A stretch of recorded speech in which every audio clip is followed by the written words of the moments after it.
اعوذ باللہ السمیع العلیم العظیم الحفیظ بوجہ الکریم وسلطانہ القدیم من الرجس الخبیث المخبث الشیطان اللعین الرجیم وقبیلہ ونفخہ ونفثہ وہمزہ۔ بسم اللہ الرحمن الرحیم۔ تمام نبیوں کے سردار حضرت محمد صلی اللہ علیہ وآلہ وسلم اور تمام مذاہب کے سردار دین اسلام کے پیروکار، السلام علیکم، طبتم، برکتیں اور رحمتیں ہوں آپ پر۔ سبحانک اللہم وبحمدک لا الہ الا انت استغفرک واتوب الیک۔ تحریر و تقریر سے پہلے سے پڑھ لیا جائے تو اللہ تعالیٰ کی رحمت پہ پورا بھروسہ ہے کہ اللہ تعالیٰ معاف فرما دے گا۔ اللہم صلی علی سیدنا محمد و آباء محمد و آل محمد و صحابہ محمد و بارک وسلم۔ ہم سب اقرار کرتے ہیں کہ اللہ تعالیٰ کے سوا کوئی معبود نہیں، کوئی نبی، کوئی ولی، کوئی جن، کوئی پری، کوئی مزار، کوئی قبر نہ معبود ہے نہ اللہ تعالیٰ کے برابر ہے۔ اللہ تعالیٰ واحد حقیقی ہے۔ ہم سب اقرار کرتے ہیں کہ محمد مصطفیٰ صلی اللہ علیہ وآلہ وسلم تمام نبیوں کے سردار ہیں۔ اللہ تعالیٰ نے ان کو سب سے آخر میں بھیجا، کوئی نبی ان کے بعد پیدا نہیں ہوگا۔ عظیم سند کے ساتھ عظیم پیام جو ہے وہ سماعت فرما لیجیے۔ امام رضا علیہ السلام بیان کرتے ہیں اپنے والد گرامی امام موسیٰ کاظم سے، وہ بیان کرتے ہیں اپنے والد گرامی امام جعفر صادق سے، وہ بیان کرتے ہیں اپنے والد گرامی امام محمد الباقر سے، وہ بیان کرتے ہیں اپنے والد گرامی امام زین العابدین سے، وہ بیان کرتے ہیں اپنے والد گرامی امام حسین رضی اللہ تعالیٰ عنہ سے، وہ بیان کرتے ہیں اپنے والد گرامی مولا علی شیر خدا رضی اللہ تعالیٰ عنہ سے، وہ بیان کرتے ہیں محمد مصطفیٰ صلی اللہ علیہ وآلہ وسلم سے۔ حضور نے فرمایا، الایمان معرفۃ بالقلب وقول باللسان وعمل بالارکان۔ ایمان نام ہے تین چیزوں کے مجموعے کا، معرفۃ بالقلب، دل سے پہچانا، زبان سے اقرار کرنا اور اپنی طاقت کے مطابق اپنے اعضاء سے عمل کرنا۔ تصوف نام ہے ان راستوں کا جو لے جاتے ہیں اس منزل کی طرف جسے قرآن مجید تزکیہ نفس کہتا ہے اور حدیث مبارکہ احسان۔ ان راستوں پہ جو رہبر ہوتا ہے اسے مرشد اور پیر کہتے ہیں۔ صحیح مرشد اور پیر کی نشانی یہ ہوتی ہے کہ اس کے ایک ہاتھ میں خوف خدا کا عصا ہوتا ہے اور دوسرے ہاتھ میں سنت مصطفیٰ کی شمع ہوتی ہے۔ تصوف اسی دن سے شروع ہو گیا تھا جب آدم علیہ السلام نے اس جگہ کو چھوڑا کہ جہاں غم دکھ کا تصور تک نہیں، اور اس جگہ پہ آ کے رہنے لگے کہ جہاں سکھ بھی دکھ میں لپٹا ہوتا ہے۔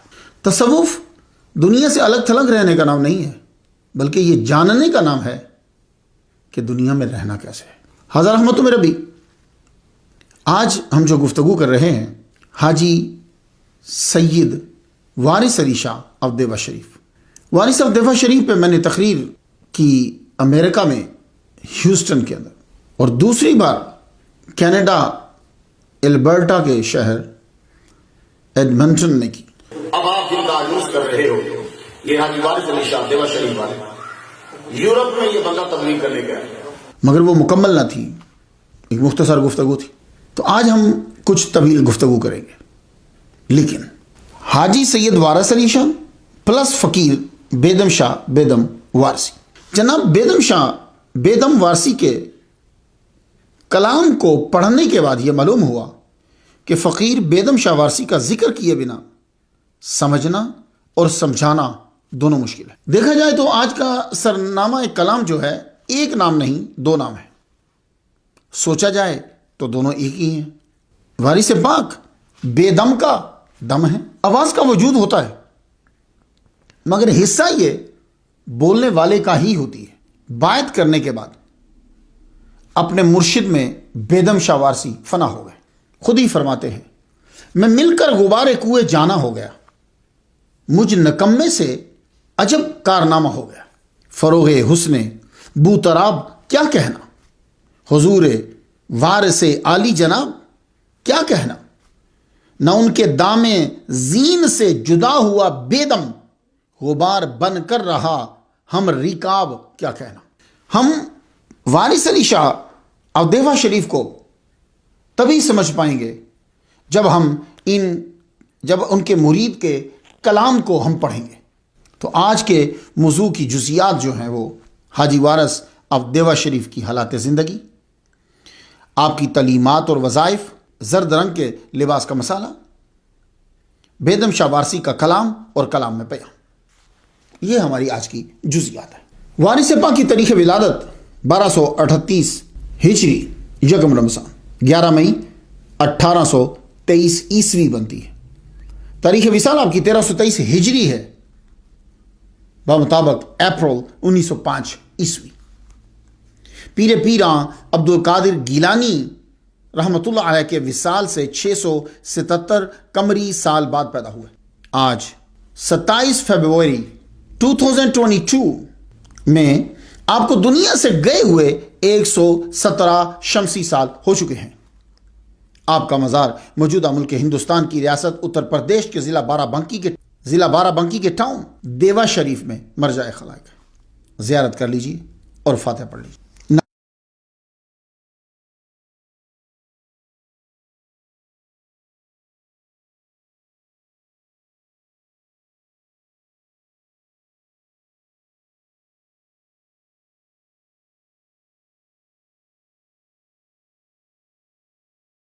نام سے برکت۔ حاجی یہ آپ کے نام کے ساتھ بولا جاتا ہے، آج کل تو عام ہو گیا ہے۔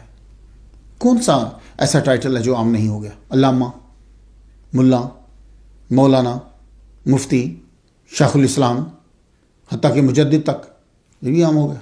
لیکن تب حاجی ایک بڑا ٹائٹل تھا، یا نسبتی ہے۔ یہ اصل میں یہ حاجن ہے، اس کا معنی المعجم الوسیط میں یہ ہے کہ جو بیت اللہ کا حج کرتا ہے۔ اس کی جمع حجاج آتی ہے اور حجیج بھی آتی ہے۔ ہمارے ہاں الحاج اسے کہتے ہیں جس نے بہت حج کیے، کہتے ہیں جی یہ الحاج ہے جی، اس نے بہت حج کیے، حالانکہ ایسا نہیں ہے۔ اصل میں جو حج کرتا ہے وہ الحاج نہیں ہے۔ پرانے دور میں کوئی اس مشکل سفر کو طے کر کے حج کر کے آتا تو وہ سیلیبریٹی ہوتا، تو سب اسے حاجی پکارتے، ایک بڑی بات ہوتی تھی۔ وارث پاک نے تو 125 سال قبل کئی ممالک سے پیدل آ کر حج کیا ہے۔ کیوں کہہ سکتے ہیں جی ان کے نام کے ساتھ حاجی کیوں لکھتے ہیں؟ وہ وجہ میں بتا رہا ہوں آپ کو۔ تو 125 سال قبل کئی ممالک سے، صرف ہندوستان سے نہیں، کئی ممالک سے آ کر حج کیا آپ نے پیدل، تو اس لیے حاجی کا ٹائٹل ساتھ رکھا ان کے مریدین نے۔ 15 برس کی عمر میں حج کے لیے نکلے، 3 بار ہندوستان سے گئے ہیں حج کی نیت کر کے۔ ویسے آپ نے 11 حج کیے، کیونکہ آپ پھر جب یہاں سے چلے جاتے تھے اس کے بعد کہیں ہوتے تو بھی موسم حج میں واپس آ جاتے۔ سید اس لفظ پہ تفصیل سے گفتگو 146 نمبر سٹوری پہ میں کر آیا، پلے لسٹ سے سن لیجیے۔ آپ کو سید اس لیے کہتے ہیں کہ آپ امام حسن و حسین کی اولاد سے ہیں۔ بیدم شاہ وارسی نے وضاحت کر ڈالی، حضرت وارث چراغ خاندان پنجتن، یادگار پنجتن، نام و نشان پنجتن، سلام وارثو، والی ہمارے علی کے لال، زہرا کے دلارے۔ تو بیدم شاہ وارسی نے اشعار کے اندر آپ کا شجرہ ہمیں بتا دیا، سید کی ریزن بھی بتا دی۔ وارث علی یہ آپ کا ذاتی نام ہے، اصل میں یہ الوارث اللہ تعالیٰ کی صفات میں سے ایک صفت ہے، بمانا الدائم الباقی، وللہ میراث السماوات والارض، یعنی آسمان و زمین میں اور پہ جو کچھ ہے اس کا حقیقی وارث وہی تھا، وہی رہے گا، باقی سب عارضی ہے۔ فقہ میں وارث اس رشتہ دار کو کہتے ہیں جو میت کے مال سے معین حصہ لیتا ہے، اسے بھی وارث کہتے ہیں۔ عام زبان میں جانشین کے لیے وارث کا لفظ بولا جاتا ہے۔ اب دیوا شریف والے کون سے وارث ہیں؟ تو بیدم شاہ تشریح کر دیتے ہیں، اے جانشین میر نجف برتست سلام، وارث کا معنی آ گیا، اے آفتاب عز و شرف برتست سلام، اے غم گسار و حامی و مشکل کشائے من، وارث علی و وارث میراث پنجتن۔ تو آپ مولا علی کے وارث، پنجتن کے آپ وارث ہیں۔ تو اگر ہم نام کو ہی توجہ سے پڑھ لیں تو پتہ چل جائے گا کہ آپ کس کے وارث ہو، وارث علی ہیں آپ، اور وہی بیدم شاہ وارسی نے کہہ دیا، اے جانشین میر نجف۔ علی پہ میں گفتگو کر آیا ہوں 142 نمبر سٹوری پہ، اور لفظ شاہ پہ بھی میں بارہا لیکچرز کے اندر تشریح کر چکا ہوں۔ دیوا شریف آکسفورڈ یونیورسٹی میں سنسکرت کے پروفیسر تھے مانیر ولیمز، انہوں نے لکھا دیوا ہیونلی ڈیوائن۔ ویسے مختلف روٹس کے لحاظ سے اس کے مختلف معانی سامنے آتے ہیں، منور، آسمانی چمک۔ ویدک دور میں جو اچھے تھے انہیں دیوا کہتے تھے۔ ویسے یہ بھی میں آپ کو بتاتا جاؤں کہ 12ویں صدی سے 13ویں صدی تک ایک دیوا خاندان بھی ہے جس نے حکومت کی ہے۔ اس ڈائنیسٹی کا بانی تھا پرشوتما دیوا، اور ایک مشہور حاکم گزرا ہے ان کا، دنوج ماردن رام ناتھ دیو۔ تو ہو سکتا ہے کہ اس میں سے کوئی وجہ ہو تو اس کا نام دیوا رکھ دیا گیا ہو، مگر وارث علی شاہ کی وجہ سے اب یہ دیوا شریف مشہور ہے، کیونکہ آپ کا مزار پر انوار جو ہے وہ یہاں ہے۔ اب تو دیوا کا مقام ہی کچھ اور ہے۔ بیدم شاہ وارسی کہتے ہیں ان کے لیے دیوا شریف کے ذرے درد دل کی دوا ہیں، فدا ہے جان تو دل مبتلا وارث ہے، غرض کے مجھ میں جو کچھ ہے برائے وارث ہے، زمین دیوا کے آنکھوں سے ذرے چنتا ہوں کہ درد دل کی دوا خاک پائے وارث ہے۔ تو دیوا شریف کا معنی تو مقام تو بتائیں گے بیدم شاہ وارسی۔ کون وارث علی شاہ؟ اکبر الہ آبادی کا نام تو سنا ہوگا۔ ان کے ایک دوست تھے سید غفور شاہ رحمۃ اللہ علیہ، اردو انگلش کے ماہر، دونوں زبانوں میں ان کے کالم چھپتے تھے، مقالات لکھتے تھے تصوف پہ، انگلش میں بھی اردو میں بھی، اور انگریز بھی جو ہیں وہ ان کے مقالات کو پڑھتے تھے۔ یہ جب گئے حج کرنے کے لیے تو حاجی امداد اللہ مہاجر مکی ملے انہیں، تو انہوں نے یہ کہا کہ وارث پاک جیسا موحد دیکھنے میں نہیں آیا۔ تو صاحب علم ہی سمجھے گا نا بھائی کون وارث پاک؟ محمد موسیٰ امرت سری ایک مرتبہ جامع مسجد وزیر خان میں جمعہ پڑھنے کے لیے گئے، یہ لاہور میں ہے، تو مولانا ابو الحسنات سید محمد احمد قادری رحمۃ اللہ علیہ نے فرمایا حاجی وارث علی شاہ امام الاولیاء ہیں۔ مولانا ابو الحسنات رحمۃ اللہ علیہ ایک کتنا بڑا نام ہے، یہ پاکستان والے سمجھے گے۔ تو انہوں نے کیا کہا وارث پاک کو؟ امام الاولیاء۔ کون وارث شاہ جن کی سیرت پہ 30 سے زائد کتب جو ہیں وہ تحریر کی گئی؟ کون وارث شاہ؟ حضرت مدتر وارثی خیر آبادی نے لکھا، محفل سما ہو رہی تھی تو وارث پاک آئے، انہوں نے فی البدی لکھ دیا، آنکھوں سے کیوں نہ چوموں میں پائے جناب وارث، بے وارثوں کے وارث آئے جناب وارث۔ وارث کا معنی بھی آ گیا، مقام بھی آ گیا۔ تو حضرت مدتر کے نزدیک وارث پاک بے وارثوں کے وارث ہے۔ کون وارث پاک؟ اب جو فناف الشیخ مرید ہے بیدم شاہ، ان سے سن لیجیے۔ سراج الدین والملت، فروغ شمع عرفانی، امیر المومنین وارث، امام الاولیاء وارث، شمع ایوان رسالت وارث، رونق بزم ولایت وارث، باب رحمت ہے در وارث زمانے کے لیے، ہم بھی آ بیٹھے ہیں قسمت آزمانے کے لیے۔ تو بیدم شاہ وارسی کے نزدیک آپ دین کے آفتاب ہیں، مومنوں کے سردار ہیں، اولیاء کے امام ہیں، اولیاء کی محفل کی رونق ہیں، آپ کا در رحمت ہے۔ اب ہم کو سمجھ آئی کہ میں نے شیخ اور فناف شیخ دونوں کو ساتھ لیا، کیونکہ بیدم شاہ وارسی کے بغیر میں آپ کو سمجھا نہیں سکتا۔ نام کی کوئی سمجھ آ گئی؟ حاجی سید وارث علی شاہ، خاندان کی طرف آ جائے۔ وارث پاک کے آباء اجداد جو ہے نا، انڈیا کے نہیں ہیں، نشا پور کے ہیں، وہاں سے ہجرت کر کے ہندوستان آئے۔ پہلا نام جو تاریخ میں ملتا ہے وہ آپ کے جد اعلیٰ سید اشرف ابو طالب رحمۃ اللہ علیہ کا۔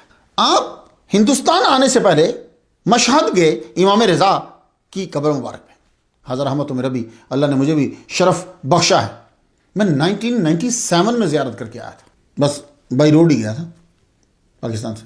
تو یہ امام رضا علیہ السلام کی قبر پہ گئے، وارث پاک کا جد اعلیٰ بیدم شاہ وارسی بیان کرتے ہیں کہ ایک روز موسم سرما میں وارث پاک کی قدم بوسی کے لیے میں حاضر ہوا، محفل جمی ہوئی تھی، مولوی عبداللہ وارثی پاؤں جو ہیں وہ داب رہے تھے۔ وارث پاک نے فرمایا ہمارے مورے سے اعلیٰ نے ہندوستان آنے سے پہلے امام رضا کے مزار پہ عہد کیا، ہم ہندوستان جا رہے ہیں مگر آپ سے عہد کرتے ہیں کسی بھی حالت میں رہیں اپنی عظمت سیادت کو ہمیشہ محفوظ رکھیں گے اور نسب میں داغ نہ لگائیں گے۔ تو اشرف ابو طالب کن طور میں آئے تھے؟ یہ سادات رسول پور بارہ بنکی میں قیام پذیر رہے، سید عمر نور رحمۃ اللہ علیہ تک۔ اب جب ان کا شجرہ نسب پڑھیں گے تو آپ کو معلوم ہو جائے گا کہ یہ کون ہے۔ سید عبد الواحد نے دیوا شریف کو مسکن بنایا، ان کا وصال 980 ہجری میں ہوا ہے۔ یہ سادات دیوا شریف میں ہی رہنے لگے۔ اس خاندان میں سید احمد علی، ان کے بیٹے سید کرم اللہ، ان کے بیٹے سید سلامت علی، ان کے ہاں بیٹا پیدا ہوا سید قربان علی شاہ رحمۃ اللہ علیہ، ان کا مزار مشہور روایت کے مطابق دیوا شریف میں ہی ہے۔ آپ ان کے مزار کی زیارت کر لیں۔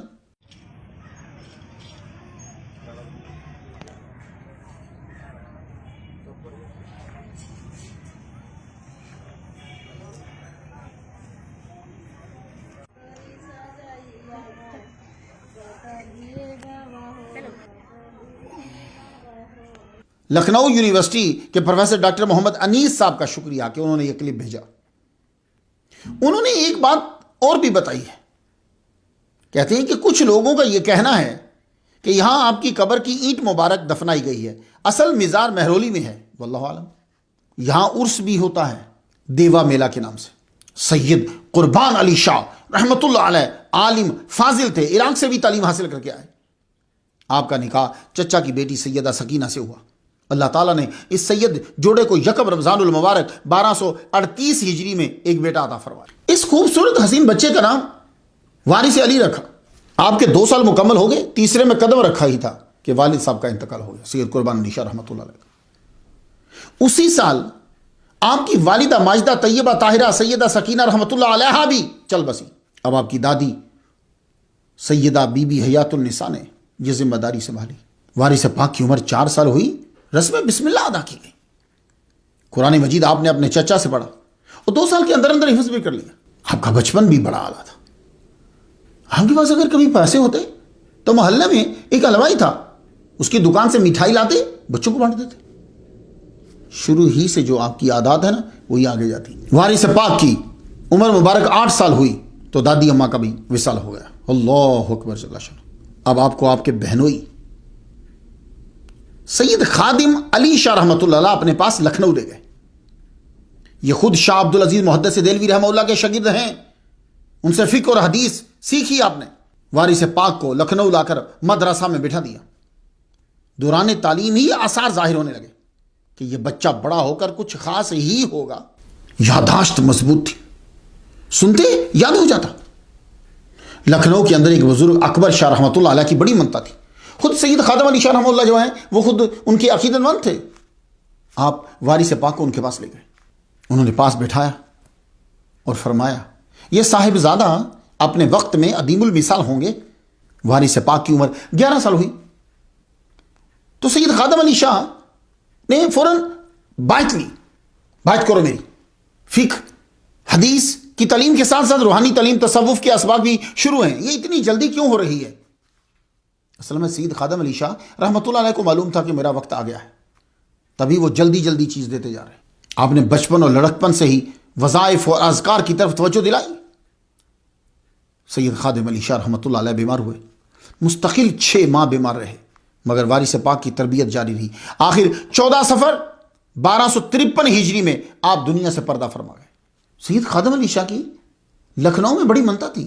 نواب آف اودھ جو ہے آپ کے ارادت مندوں میں شامل تھا، بہت جنازہ ہوا، سب نے شرکت کی۔ تکیہ گولا گنج میں مزار بنایا۔ ہمیں لکھنؤ سے ہمارے لسنر ہیں شعیب احمد صاحب، انہوں نے کلپ بنا کر بھیجا ہے، تو آپ زیارت کر لیجیے۔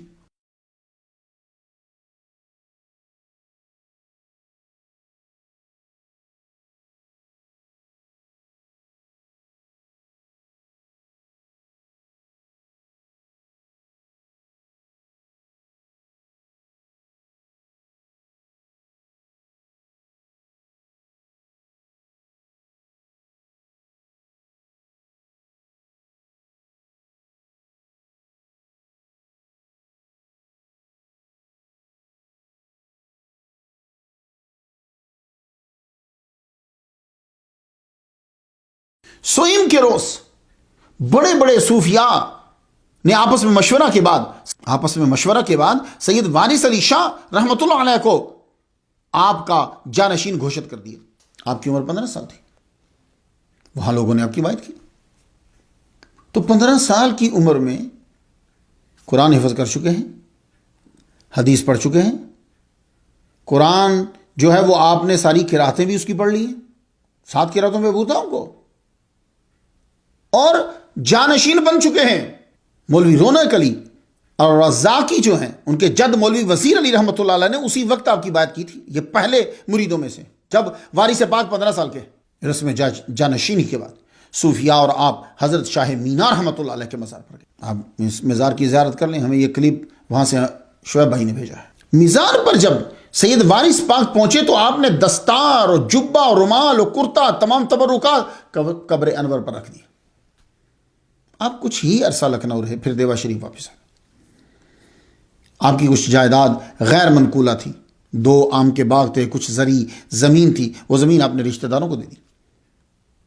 کچھ رقم تھی وہ غربا میں تقسیم کی، کچھ ماہ رہے، پھر لکھنؤ آئے، سید خادم علی شاہ رحمۃ اللہ علیہ کے مزار پر قیام کیا، دوسرے بڑے بڑے مزارات پہ وقت گزارا، پھر کانپور آگرہ سے ہوتے ہوئے خواجہ معین الدین اجمیری چشتی رحمۃ اللہ علیہ کے مزار پہ جا کے چلا کاٹا۔ یہاں آپ نے جوتا پہننا چھوڑ دیا، اب ہندوستان سے باہر کی طرف سفر شروع کر دیا، زیارات کرتے ہوئے آپ گجرات پہنچے، وہاں سے جدہ کی طرف جہاز جاتا ہے، وہاں سے جدہ کی طرف جہاز جاتا تھا، آپ اس کے نچلے درجے میں بیٹھ گئے، جہاز میں 4 دن گزر گئے، آپ نے کچھ نہ کھایا۔ اسی جہاز میں ایک تاجر محمد ضیاء الدین سفر کر رہے تھے، وہ بہت ایماندار مالی نثار تھے۔ حضور صلی اللہ علیہ وآلہ وسلم ان کی خواب میں تشریف لائے اور فرمایا خود کھاتے ہو، اپنے ہمسائے کی فکر نہیں ہے۔ عرض کی حضور وہ کون ہے وہ ہستی کہ جس کے لیے آپ میری خواب میں تشریف لائے؟ اٹھتے ہی اتنے خوش تھے کہ دسترخوان بچھا دیا اور سب کو بلایا، آؤ کھانا کھاؤ۔ سوچ رہے تھے کہ شاید وہ بھی آ جائیں گے، لیکن آپ نہیں آئے، کھانا کھا کے لوگ چلے گئے، وہ نہیں آئے۔ پھر آپ ان کو تلاش کرنے کے لیے نکلے، نچلے درجے پہ جب پہنچے جہاز کے تو کارنر کے اندر وارث پاک بیٹھے ہوئے تھے۔ یہ جناب واپس پلٹے، کھانا لے کر آئے، ان کے سامنے لا کر کھانا رکھ دیا۔ کھانا جب رکھا انہوں نے 3 لقمے لیے، وارث پاک نے 3 لقمے لینے کے بعد کہا بہت مہربانی آپ کی، چلے گئے۔ اگلا ٹائم آیا تو پھر وہ کھانا لے آئے تو وارث پاک نے فرمایا ہم 3 دن کے بعد تھوڑا سا کھاتے ہیں، 3 ٹائم نہیں کھاتے۔ اللہ اکبر۔ جہاز کے اندر آپ کی شہرت ہو گئی، سارا جہاز آپ کا متقد ہو گیا۔ اللہ تعالیٰ یوں عزت بڑھاتا ہے۔ اللہ اکبر جل شان۔ ساحل پہ جب جہاز لگا سب لوگ جو ہیں وہ اترے تو سیٹھ ضیاء الدین نے کہا، عرض کی میں آپ کے ساتھ مکہ مکرمہ جاتا ہوں۔ وارث پاک نے فرمایا نہیں، تم مدینہ منورہ جاؤ، ابھی 4 ماہ باقی ہیں، تم مدینہ منورہ جاؤ۔ انہیں بھیج دیا۔ اب سب لوگ بیٹھے ہوئے آپس میں مشورہ کرنے لگے کہ بھائی صبح اونٹ کرائے پہ لیتے ہیں اور وارث علی شاہ کو اونٹ پہ بٹھاتے ہیں اور اونٹ کو آگے رکھیں گے، ان کو اپنا سالار بنائیں گے، یہ ہمارے رہبر ہوں گے، ان کے ساتھ ان کی معیت میں ہم جا کر حج کریں گے۔ آپ کو بھنک پڑ گئی، آپ تو سب کچھ دستار اور جبہ امامہ سب دے آئے تھے، آپ کا تو رنگ ہی کچھ اور ہے۔ وہ جب سب لوگ کھانے میں مشغول ہو گئے، آپ چپ کر کے رات کو وہاں سے کھس گئے۔ انہیں صبح جا کے خبر ہوئی کہ وارث پاک تو یہاں ہے ہی نہیں ہے، تب تک آپ بہت دور نکل چکے تھے۔ آپ مکہ المکرمہ پہنچ گئے، پہنچے ہی تھے کہ رمضان کے چاند کا اعلان ہو گیا۔ وارث پاک کا معمول تھا طواف کرتے، نماز پڑھتے، حافظ تو تھے، قرآن مجید کی تلاوت کرتے۔ موسم حج آ گیا تو ایک صاحب نے آ کر بتایا حضور وہ سیٹھ ضیاء الدین کا مدینہ میں انتقال ہوا ہے، اور ہوا بھی اس وقت کہ جب وہ حضور کے روضہ کے سامنے بیٹھے ہوئے سلام پیش کر رہے تھے۔ آپ نے فرمایا ہمیں معلوم ہے، تبھی ہم نے اس کو مدینہ بھیجا تھا، ورنہ وہ تو بضد تھا کہ ہمارے ساتھ ہے۔ وارث پاک کے ماننے والوں سن رہے ہو بھائی، ابھی تو 15 سال عمر ہے بھائی، وارث پاک کو اپنے دیکھا۔ اور وارث پاک کے جو مرید ہوتے ہیں جن کو فقیر کہا جاتا ہے وہ بھی احرام پوش ہوتے ہیں، اوپر انہوں نے کوٹ پینٹ بھی وہ پہنا ہوگا نا، 3 پیس بھی، نیچے ان کے وہی ہوگا۔ میرے ابا حضور طالب حسین شاہ رحمۃ اللہ علیہ کینٹ میں جایا کرتے تھے، مجھے زیادہ معلوم تو نہیں ہے، وہ PIA میں تھے، تب بہت بڑے افسر تھے، تو 3 پیس پہنا ہوتا تھا لیکن نیچے وہی ہوتا تھا جو وارث پاک پہنتے ہیں۔ یہ لباس کب اڈاپٹ کیا وارث پاک نے؟ ہے نا بات؟ یہ پہلے حج میں آپ نے اختیار کر لیا، جب آپ نے احرام باندھا آپ کو یہ بہت اچھا لگا لباس، تو آپ نے باقی زندگی کے لیے احرام ہی کو اپنا لباس بنا لیا، اور پھر باقی ساری زندگی زرد رنگ کی 2 چادریں ہی زیب تن رکھی، زردی مائل بادامی رنگ بھی ہوتا۔ وارثی سلسلے میں فقیر کو یہی لباس عطا ہوتا ہے، اور پھر وہ ساری زندگی احرام پوشی رہتا ہے، جیسے بیدم شاہ وارثی۔ زرد رنگ پہننے کا حوالہ کس کا دیا جاتا ہے؟ کبھی آپ نے وارثی سلسلے کی بک پڑھی ہے؟ ایک حدیث مبارکہ ہے، بخاری شریف کتاب اللباس میں ہے۔ حیرت شاہ وارثی یوں لکھتے ہیں، صحابی و محدث حضرت ابن عمر خطاب رضی اللہ تعالیٰ عنہ بیان کرتے ہیں کہ رنگ زرد پہنے شاہ دین آئے۔ دیکھا وارثیوں کو کیسے صحابہ کا نام عقیدت سے لے رہے ہیں، حضرت عمر کے بیٹے کا۔ اب کہ ہمارے لسنر کو 10 منٹ کے تو ہے نہیں، تو بات تو واضح کرنی ہے نا بھائی، وہ لوگ کہیں نہ کہیں بیان کریں گے اسے۔ تو زرد رنگ کے اوپر تحقیق میں آپ کی نظر کرتا ہوں، خصوصی طلبہ کے۔ وارث پاک قرآن و حدیث کے عالم تھے، انہوں نے کچھ سوچ کر ہی اس رنگ کو بھی اختیار کیا ہوگا، ایسے نہیں۔ علامہ طبری نام سنا؟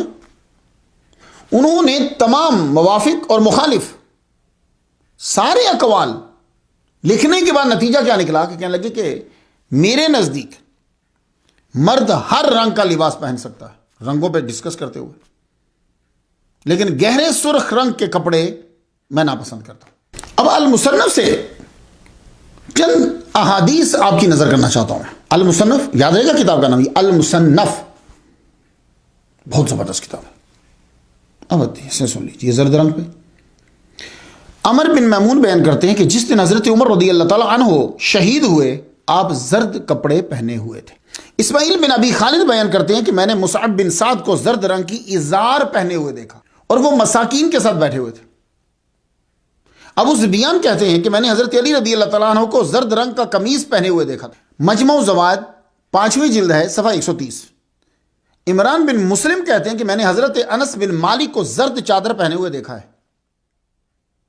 ابو داؤد شریف جلد 2 صفحہ 206 پہ حضرت ابن عمر رضی اللہ تعالیٰ عنہ اپنی داڑھی مبارک کو زرد رنگ سے رنگتے تھے، اس کی وجہ سے یہ کپڑا بھی زرد ہو جاتا۔ آپ نے سوال کے جواب میں فرمایا میں نے رسول اللہ صلی اللہ علیہ وآلہ وسلم کو زرد رنگ سے کپڑے رنگتے دیکھا، آپ تمام کپڑوں کو اس رنگ میں رنگ لیتے تھے، حتیٰ کہ امامہ بھی۔ امام بخاری نے بخاری شریف میں حدیث نقل کی ہے۔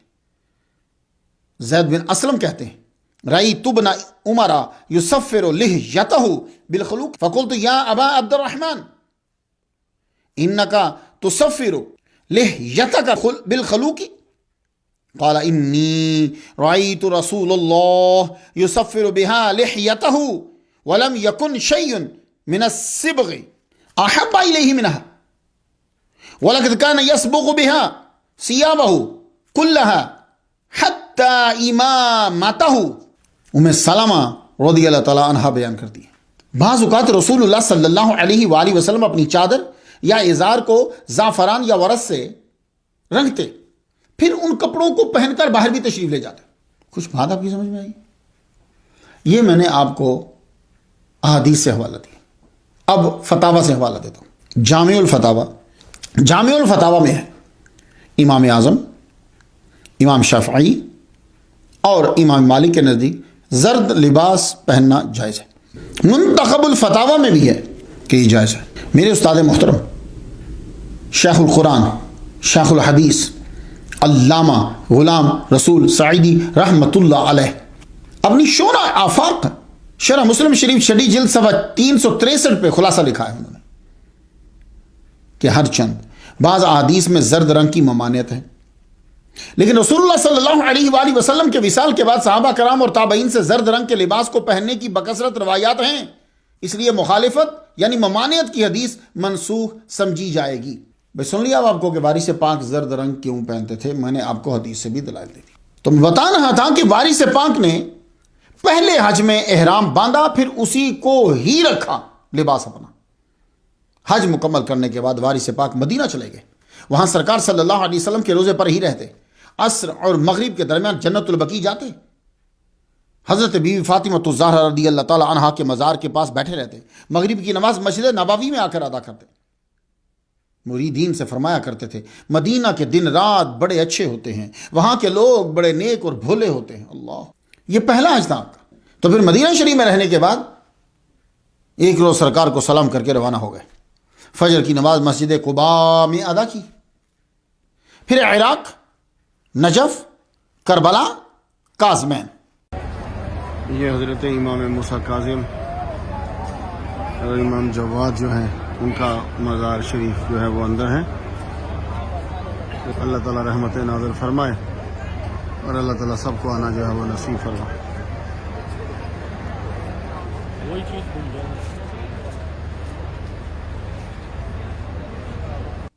مقدس مقامات کی زیارت کے لیے روانہ ہو گئے۔ یہ پہلا سفر 5 سال کا ہے، پہلا سفر، اور زیادہ تر پیدل۔ 5 سال بعد ہندوستان واپس آئے تو حضرت شاہ مینا کا عرس تھا، مزار پر حاضری دی، سید خادم علی شاہ رحمۃ اللہ علیہ کے مزار پر حاضری دی، پھر دیوت شریف جو ہے وہ تشریف لائے۔ آپ کا گھر زمین بوس ہو چکا تھا۔ وہ در و دیوار دیکھ کر آپ کو ماں باپ بہت یاد آئے، آپ بہت روئے، آپ قبرستان چلے گئے، لگتا ہے کہ زندوں میں سے کوئی پوچھنے والا نہ تھا۔ آپ نے اپنا مکان رہنے کے قابل بنایا، آپ کی رضائی ماں بوا ہورن زندہ تھی، آپ انہی کے ساتھ رہنے لگے۔ ان کے پاس سکون ملتا جب وہ ابا قربان علی شاہ کی باتیں کرتے، جب وہ اماں سیدہ سکینہ کی باتیں کرتی، وارث پاک کو سن کر ماں باپ کی باتیں سکون ملتا۔ کچھ عرصہ ہی رہے ہوں گے وہاں، پھر حج کے لیے روانہ ہو گئے تو روٹ کیا اختیار کیا، پھر لکھنؤ پہنچے، شاہ مینا رحمہ اللہ کے مزار پہ حاضری دی۔ جانتے ہو شاہ مینا کون ہیں؟ بھائی لکھنؤ والے تو جانتے ہیں، حضرت ابوبکر صدیق رضی اللہ تعالیٰ عنہ کی اولاد سے ہیں یہ شاہ مینا، صدیقی ہیں۔ آپ کا نام محمد ہے، آپ کا سلسلہ چشتیہ سہروردیہ ہے۔ مینا آپ کے مرشد کے بیٹے کا نام تھا اصل میں۔ اس نے جب بادشاہ کی نوکری کر لی تو آپ نے یہ نام قطب الدین صدیقی اپنے دوست کے بیٹے اور مرید کو نام دے دیا، جو بعد میں شاہ مینا کے نام سے مشہور ہوئے۔